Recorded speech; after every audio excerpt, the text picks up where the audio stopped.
دغه سید کمال مشوره ورکړي غرې نیولی ده په ټیکه باندې غوټې ریزوي دا یې خرڅوړي مرڅوړي دي کلی باري دغه د سید کمال قمندان صاحب هغه ورکوي تشکیل ورکوي ټولو ته قمندان صاحب میډیا ول راغلی ده څه معلومات ورکوي غوړ کوي کوم تعلیم ورکوي څه دې ورته وي وړکې مې غوټه ته هڅولې دي اوس موټر راځي هېڅ مې بشنه ګرځي ریس شروع کېږي چا په شپږ بجې باندې لمونځ به په ونو کېږي او وړکې څومره مزدوره او نفر څومره دي سره نفر د 300 پوځ لرم ښه دغه یعنې ټولې تا نفر دي دا د کوم غره غوټې دي نیولې دي دا د سروکوټ نفر څرنګه دي تکړه دي یا نه دي کمزوري دي یاره تکړه خو نه دي برابر دي ما دغه ټول نوي ښکاري دي په یوه خیمه کې به څومره وي په یوه کې څومره دا کوته تا ونسي کسوه دي خو باسین کې دا ټول واړو وړکي روان دي یاره ټول روان دي ریس ته غوټو ریس ته یو نیم سل نفر ټول کلی خالي ده ټول روان دي ریس ته دا ټول مزران دي او دغه چې دا د غوټو ریزونکی نیکی خان چې د قمندان سید کمال صاحب دوهم معاون ده په غوټو کې او دنه یو مرکه خلاصي په غوټو کې سی حساب کتاب ده کوم غر ته روان دي څومره عسکر هم نیولي دي غوټو لپاره ریزونکي کشخان ته زه د موږ سره 15 نوموړي میړه دي ټولو د خرچم په دکان کې دومره پاپړ خوړل د کسانه د پس کو بوی د باندې راوته نسوار به دا بیان وکړه سید کمال د قمندان صاحب سره ولاړ شه قمندان د سیده سیده قمندان سره اور لکه قمندان سره وړرت بمان کې پیدا کړل خیر سره او بس داخله د موږ سره وستر صالح پرې تمه د صالح رئیس ان شاء الله څورته دا کوم کله کله باندې موږ ان شاء الله خپل قوت په اختیار کوو شا غوټه دی کشخان کونجه یک تنګي سره ده او بل خبر ده تاسو سو میړه دي 15 میړه دي نه میړه خو سید ټوټل کله روان کړی دی مثال دا ټول کله روان کړی سمره وړ کې دي او بل خبر دا په ګروپان هم جلا کړی تاسو 15 میړه سو ګروپ کې سو نه پاتې ګروپ کې 15 نه پاتې یعنی ګروپ کې ریزون کې سو دي او ټولون کې سو دي سو درې ریزون دي دوه ټولون دي یعنی عبد الله شاه ما غو یو قمندان دی ګروپ او 15 نفر چمتو کې قمندان دی شو قرار قمندان مې عسكر د غوسه نه کوي سبا کوي غوسه او عسكر به سو سپیرو وي عسكر باسي دلته بل وګورئ دا نوې ریش ښکار راغلی دی غوټو چې دا د سامان دي دا به اوس قمندان صاحب ښکاره کړي معاون صاحب د قمندان سید کمال صاحب معاون صاحب چې غوټو ته روان ده او دا سامان به راښکاره کړي کوم سامان دی راوړی قمندان ته چیرې وړي شا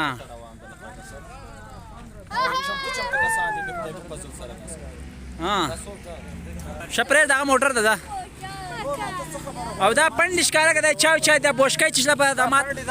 ماته بوشکای چې لپاره ده شزو کمیسونه تیغونه دا ګډ بل د پسی دا شیان دي سره او دا ماته بوشکای چې لپاره ده دا ذات پټاوي ته به شي دا د کشمیر ورسې د ښکاری دي چا لګېدلې بای جان او دکې د ما ذات بیا شخصیت خپل شخصي سامان درشي مرشي او په دغه ولاړې موږ قرباني او اسکر من ډیر دي چارماغ دي خیمه من چیر د خیمه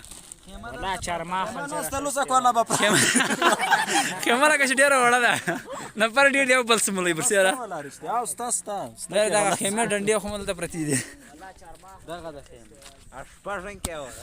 دا چې لپاره ده قمندان ته دا چې لپاره ده بلا دا بلا چې لپاره ده دا خپل مالا څنګه تورسو دا چې د شکی د شام مړی ډیره خوري او مخ دا د مړی ډیره خوري درې د بخار راخسي دي ان سره لپاره دی دوه دی دا د دریم د کې بخوي دا زیات دا خو نه کې دا یو کم ده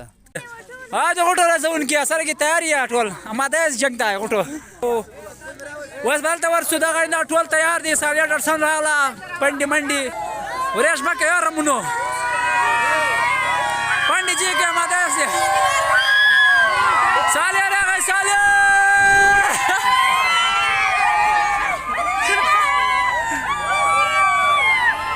دانیا موټر لمبار سه دا سالیا راغو وسالیا خلک دې مړ کړو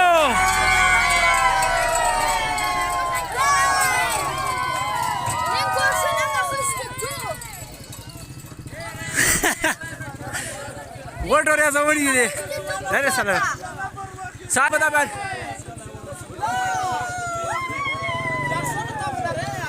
دا ټوله چانه خو بار ته دی غوټو په طرف باندې کله یې پرې شوی مخکې خلکو کار نه نسته اوس ټول روان دي غوټو ته داسې خلک را غوټو ته روان دي چې بلکل یې غوټو ونه لري زه غوټه څرنګه دي واچوه پنډر واچوه یا अब तो चाह खुश थी हो والله يا چور ده چور دا خو تاسې هم نه کېږي دی پنډه بیا ډکه شوه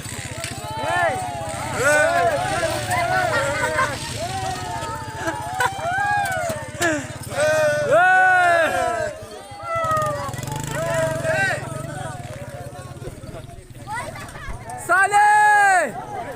ډاکټره دې ماته یې کړه وریا پنډې بېرته راوستلې پنډې بیا راواچولې ډېره کوزه وه ماما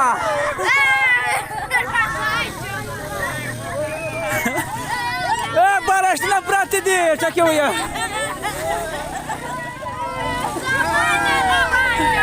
وډولې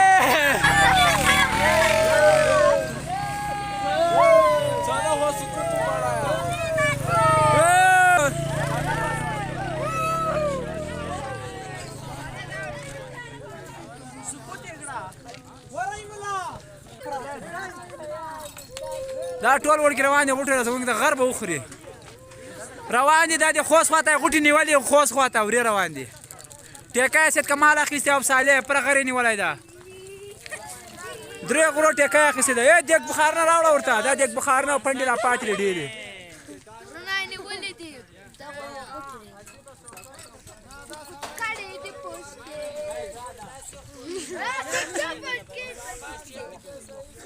اوس به پنډې کې کېږدئ که تاسې به ټول کې کېنئ د یوه ډاټسن کې ماته وایي خو به یې نه په پښو راواسئ نیمای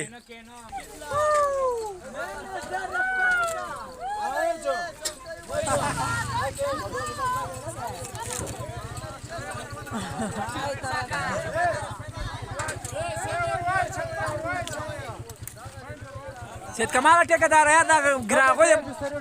دا سید کمال ټول مزدوران دي سید کمال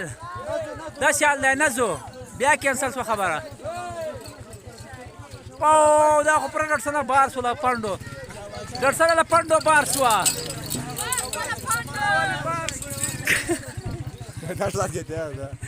خوست بیا بسترې راته ایسوي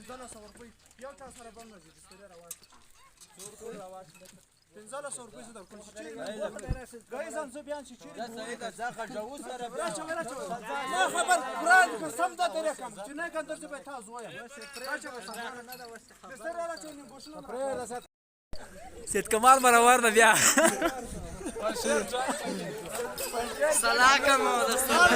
ډاکټرسن یې ونه ډېره ورځې خلک کېدولي صالح ګرم دی سره ولې کې